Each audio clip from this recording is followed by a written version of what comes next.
रामदास तडस यांच्या विरोधात काहीच सापडत नाही म्हणून विरोधकांनी आता वैयक्तिक वाद उकरून काढण्याचं काम सुरू केलंय। उद्धव ठाकरे किती खालच्या पातळीवरचे राजकारण करत आहेत अशी टीका भाजप नेत्या चित्रा वाघ यांनी केली आहे।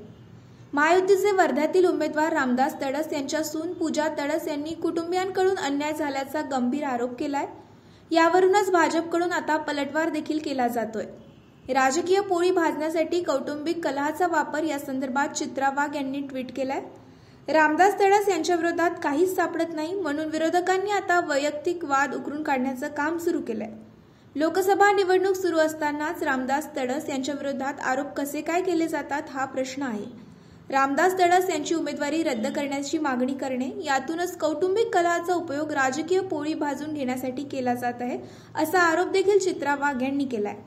तसेच यावेळी चित्रा वाघ यांनी ठाकरे गटाचे प्रमुख उद्धव ठाकरे यांच्यावर देखील निशाणा साधलाय। उद्धव ठाकरे यांच्या सरपटारांनी घर मोडण्यापेक्षा घर उभे करण्यासाठी प्रयत्न करायला पाहिजे। दुसऱ्याला नैतिकता शिकवण्याची उठाठेव करताना आपल्या स्वतःच्याच दिव्याखाली अंधार किती याचा सरपटांनी विसर पडलेला दिसत आहे असं देखील चित्रा वाघ म्हणाले आहे।